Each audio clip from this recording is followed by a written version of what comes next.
사랑하는 형제자매 여러분, 그리고 진리를 찾는 모든 분들께 주님의 이름으로 평안을 전합니다.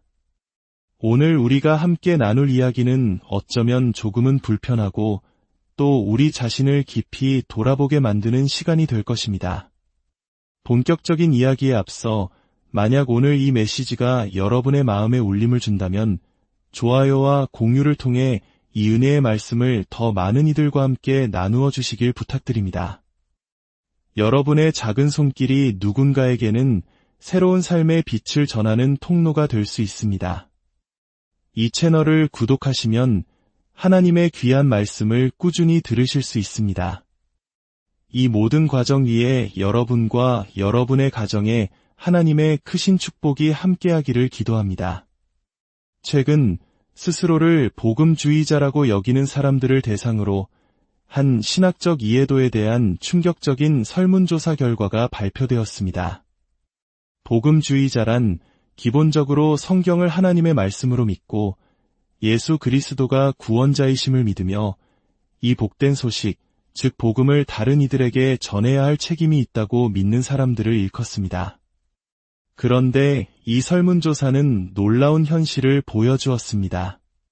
자신을 복음주의자라고 생각하는 많은 이들이 사실은 기독교 신앙의 가장 근본적인 진리조차 제대로 이해하지 못하고 있었습니다. 몇 가지 질문을 살펴보겠습니다. 첫째, 모든 사람은 태어날 때 순수하고 죄가 없는 상태인가? 라는 질문에 무려 65%의 복음주의자들이 그렇다고 답했습니다. 둘째, 성경은 문자 그대로의 진리가 아니다라는 문항에는 55%가 동의했습니다. 셋째, 하나님은 모든 종교의 예배를 받으신다는 주장에는 56%가, 그리고 가장 충격적이게도 예수는 훌륭한 스승이었지만 하나님은 아니었다는 질문에 43%가 그렇다고 대답했습니다. 이 결과는 우리에게 깊은 질문을 던집니다. 어떻게 이런 일이 가능할까요? 구원의 필수적인 진리조차 믿지 않는 사람들이 어떻게 스스로를 복음주의자, 즉 그리스도인이라고 생각하게 되었을까요? 그 원인은 지난 수십 년간 현대교회가 걸어온 길에서 찾을 수 있습니다. 많은 교회가 세상 사람들의 비위를 맞추고 그들을 불편하게 만들지 않기 위해 기독교 메시지에서 거부감 드는 요소들을 의도적으로 제거하려 애써왔습니다. 복음의 핵심적인 진리가 세상 사람들에게 공격적으로 들릴까봐 그 진리를 희석하고 변질시킨 것입니다. 그 결과 진리가 빠져버린 껍데기만 남은 복음주의가 탄생하게 된 것입니다. 그렇다면 교회가 그토록 숨기려 했던 세상이 가장 듣기 싫어하고 미워하는 기독교의 핵심 교리는 과연 무엇일까요? 그것은 바로 인간의 전적 타락에 관한 교리입니다. 모든 인간은 태어날 때부터 죄로 오염되어 있으며 스스로의 힘으로는 하나님을 찾을 수도 선을 행할 수도 없는 절대적으로 무능력한 존재라는 진리입니다. 이 진리는 왜 그토록 미움을 받을까요? 타락한 인간의 마음 가장 깊은 곳에는 교만이라는 죄가 자리 잡고 있습니다. 인간은 스스로 괜찮은 존재, 선한 존재라고 여기고 싶어 합니다. 자신의 노력으로 무언가를 이룰 수 있고 궁극적인 심판을 피할 수 있다는 환상을 만들어냅니다. 스스로에 대해 나는 선하다, 나는 고결하다는 망상의 거미줄을 치며 자기 자신을 속입니다. 이런 인간에게 예수님께서 오셔서 말씀하셨습니다. 너의 행위는 악하다. 이 말씀은 특히 당시 가장 경건하다고 자부하던 유대의 종교 지도자들에게는 견딜 수 없는 모욕이었습니다. 예수님은 그들의 종교 생활마저도 그들의 사악함을 드러내는 또 다른 형태일 뿐이라고 지적하셨습니다. 요한복음은 이 증오의 역사를 생생하게 기록하고 있습니다. 예수님은 다락방에서 제자들에게 이렇게 말씀하십니다. 세상이 너희를 미워하면 너희보다 먼저 나를 미워한 줄을 알라. 제자들은 세상이, 특히 유대 종교 세계가 예수님을 얼마나 증오했는지 똑똑히 보았습니다. 그들은 아브라함과 이삭과 야곱의 하나님을 섬긴다고 말했지만 정작 성육신하신 하나님, 예수 그리스도를 알아보지 못하고 철저히 배척했습니다. 왜 그들은 예수님을 미워했을까요? 예수님은 요한복음 7장 7절에서 그 이유를 명확히 밝히십니다. 세상이 나를 미워하나니 이는 내가 세상의 일들을 악하다고 증언함이라. 이것이 바로 기독교에서 가장 미움받는 교리, 신학자들이 전적 타락이라 부르는 교리의 핵심입니다. 인류 전체가 죄인이라는 선언, 이것이 바로 증오를 불러일으키는 근원입니다. 예수님을 향한 증오는 요한복음 전체에 걸쳐 점점 더 격렬해집니다. 5장에서 유대인들은 예수님을 죽이려고 찾기 시작했고 7장에서도 마찬가지였습니다. 8장과 10장에서는 돌을 들어 치려 했으며 마침내 11장에서는 그를 죽이기로 공모하고 체포하여 채찍질하고 십자가에 못 박았습니다. 히브리서 기자가 말했듯 예수님은 죄인들로부터 이처럼 극심한 적대감을 견뎌내셨습니다. 그분은 이스라엘 땅에서 모든 질병을 고치셨고 아이들과 과부와 고통받는 자들을 돌보셨습니다. 죄 용서와 구원과 영생의 메시지를 전하셨습니다. 그러나 그 모든 선함에도 불구하고 세상은 그분을 미워했습니다. 예수님은 그들의 죄성이 얼마나 깊은지 정확히 진단하셨습니다. 요한복음 8장에서 유대인들이 우리의 아버지는 하나님이시다 라고 주장했을 때 예수님은 이렇게 대답하셨습니다. 하나님이 너희 아버지였으면 너희가 나를 사랑하였으리니 너희는 너희 아비 마귀에게서 났으니 너희 아비의 욕심대로 너희도 행하고자 하느니라. 이보다 더 공격적인 말이 있을까요? 이스라엘의 종교 지도자들에게 사탄의 자녀라고 선언하신 것입니다. 그리고 그 진단은 더욱 깊어집니다. 어찌하여 내 말을 깨닫지 못하느냐? 이는 내 말을 들을 수 없음이로다. 그들은 진리를 들을 능력이 없었습니다. 그들의 죄성은 너무나 깊고 전방위적이어서 진리를 이해하는 것 자체가 불가능했습니다. 예수님은 계속해서 말씀하십니다. 내가 진리를 말하므로 너희가 나를 믿지 아니하는도다. 이것을 전도의 관점에서 생각해 보십시오. 우리가 누군가에게 복음을 전할 때 그것은 진리입니다. 그런데 상대방은 바로 그 진리이기 때문에 그것을 믿을 수 없는 것입니다. 왜냐하면 그들은 거짓을 믿도록 프로그램되어 있기 때문입니다. 그들은 하나님의 아들인 예수님을 향해 당신은 귀신이 들렸다고 말할 정도로 영적으로 눈이 멀어 있었습니다. 이것이 바로 인간의 실존적 상태입니다. 죄로 인해 눈이 멀고 죽어 있으며 무지하고 어둠 가운데 사탄의 권세 아래 놓여 있습니다. 이것은 단순히 일반 사람들만의 이야기가 아닙니다. 구약 성경을 연구하고 그 안에서 영생을 얻으리라 생각했던 유대의 종교 지도자들에게 예수님은 말씀하셨습니다. 너희가 성경에서 영생을 얻는 줄 생각하고 성경을 연구하거니와 이 성경이 곧 내게 대하여 증언하는 것이니라. 그러나 너희가 영생을 얻기 위하여 내게 오기를 원하지 아니하는도다.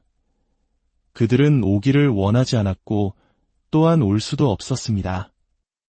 요한복음 6장 44절은 이 진리를 분명하게 선포합니다. 나를 보내신 아버지께서 이끌지 아니하시면 아무도 내게 올 수 없으니. 전적 타락을 간단히 정의하자면 이렇습니다. 인간은 스스로의 힘으로는 그리스도께 오기를 원하지도 않고 올 수도 없는 존재라는 것입니다. 이것은 너무나도 절망적인 진단입니다. 바로 이 지점에서 기독교는 세상의 모든 다른 종교와 구별됩니다. 인간의 전적 타락 교리는 가장 미움받는 교리인 동시에 가장 독특하게 기독교적인 교리입니다. 세상의 모든 종교는 기본적으로 행위 구원을 가르칩니다. 인간 안에 있는 어떤 선함, 가능성, 노력을 통해 신의 호의를 얻거나 구원에 이를 수 있다고 말합니다. 심지어 기독교의 모습을 한 이단들조차 인간의 선한 의지나 선택이 구원에 기여할 수 있다고 주장합니다. 오직 참된 기독교만이 선언합니다. 당신은 구원을 위해 아무것도 가져올 수 없다고. 구원은 행위에서 난 것이 아니니 누구든지 자랑하지 못하게 하려 함이라고. 구원은 전적인 하나님의 은혜라고 말입니다. 이 진리를 깨닫기 위해서는 먼저 우리 자신이 얼마나 철저하게 무능력한 죄인인지를 인정해야만 합니다. 에베소서 2장은 우리의 상태를 이렇게 묘사합니다. 그는 허물과 죄로 죽었던 너희를 살리셨도다. 죽은 것은 죽은 것입니다. 생명도, 능력도, 반응도, 이해도 없습니다. 우리는 이 세상의 풍조를 따르고 공중의 권세 잡은 자, 즉 사탄을 따랐던 걸어다니는 시체였습니다. 우리는 본질상 진노의 자녀였습니다. 에베소서 4장은 우리의 이해력이 어두워지고 하나님의 생명에서 떠나 있으며 무지함과 마음의 굳어짐으로 가득 차 있다고 말합니다. 로마서 8장은 육신에 있는 자들은 하나님을 기쁘시게 할 수 없으며 하나님의 법에 굴복할 수도 없고 할 수도 없다고 단언합니다. 마가복음 7장에서 예수님은 사람을 더럽게 하는 것은 밖에서 들어가는 것이 아니라 사람의 마음속에서 나오는 악한 생각, 곧 음란과 도둑질과 살인과 간음과 탐욕과 악독과 속임과 같은 것들이라고 말씀하십니다. 이것은 특정 흉악범의 이야기가 아니라 바로 모든 인간의 마음속 현실입니다. 그렇다면 이 절망적인 상태에서 우리는 어떻게 해야 할까요? 스스로는 아무것도 할 수 없다면 구원의 길은 완전히 막힌 것일까요? 아닙니다. 바로 이 절대적인 절망의 자리에서 하나님의 놀라운 은혜의 복음이 시작됩니다. 우리가 할 수 없는 일을 하나님께서 하셨습니다. 요한복음 1장은 이렇게 증언합니다. 영접하는 자 곧 그 이름을 믿는 자들에게는 하나님의 자녀가 되는 권세를 주셨으니 이는 혈통으로나 육정으로나 사람의 뜻으로 나지 아니하고 오직 하나님께로부터 난 자들이니라. 구원은 우리가 다시 태어나는 것입니다. 거듭나는 것입니다. 우리의 첫 번째 출생에 우리가 아무것도 기여한 것이 없듯이 우리의 두 번째 출생, 즉 영적인 탄생에도 우리는 아무것도 기여할 수 없습니다. 그것은 전적으로 하나님의 역사입니다. 요한복음 3장에서 예수님은 니고데모에게 말씀하십니다. 사람이 물과 성령으로 나지 아니하면 하나님의 나라에 들어갈 수 없느니라. 그리고 이 성령의 역사는 바람이 임의로 불매 어디서 와서 어디로 가는지 알지 못함과 같다고 하셨습니다. 그것은 우리의 통제와 이해를 벗어난 신비롭고 주권적인 하나님의 역사입니다. 이 구원의 역사는 삼위일체 하나님의 공동사역입니다. 성부 하나님께서 우리를 이끄시고 성자 예수님께서 우리를 죄로부터 자유케 하시며 성령 하나님께서 우리에게 새 생명을 주십니다. 그렇다면 죄인이 할 수 있는 유일한 일은 무엇일까요?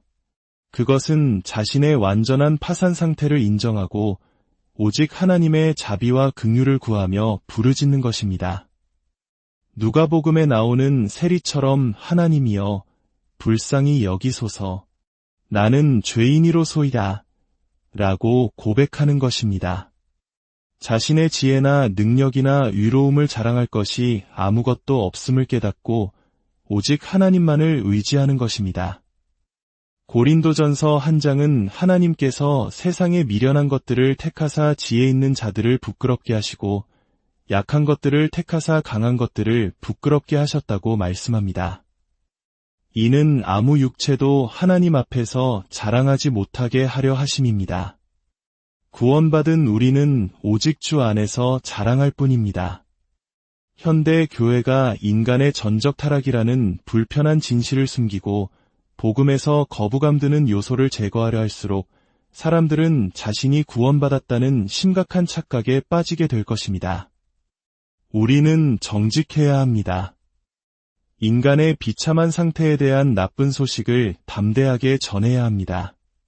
그래야만 그 절망 속에서 빛나는 복음의 좋은 소식이 얼마나 놀랍고 감격적인지를 죄인이 깨달을 수 있기 때문입니다. 당신은 스스로를 구원하기 위해 아무것도 할 수 없지만 바로 그런 당신을 위해 예수 그리스도께서 모든 것을 이루셨고 오직 은혜로 당신을 받아주신다는 이 복된 소식을 말입니다. 사랑하는 여러분, 이 진리가 여러분을 절망으로 이끄는 것이 아니라 오직 예수 그리스도 안에서만 발견되는 압도적인 은혜와 자비로 인도하기를 소망합니다. 함께 기도하겠습니다. 하나님 아버지, 오늘도 변함없고 명확한 당신의 말씀을 통해 우리의 참된 모습을 보게 하시니 감사합니다. 우리가 얼마나 깊은 죄 가운데 있었는지 스스로의 힘으로는 아무것도 할 수 없는 무능력한 존재였음을 다시 한번 깨닫습니다. 이 진리가 우리를 교만에서 겸손으로, 자기 의존에서 오직 주님만을 의지하는 믿음으로 이끌어 주옵소서. 세상이 미워하는 이 진리를 담대하게 전할 용기를 허락하여 주시고 절망 가운데 있는 영혼들이 자신의 무력함을 깨닫고 오직 십자가의 은혜만을 붙들게 하옵소서. 주님, 죄인임을 고백하며 당신의 자비를 구하는 모든 심령 위에 구원의 큰 은혜를 베풀어 주옵소서.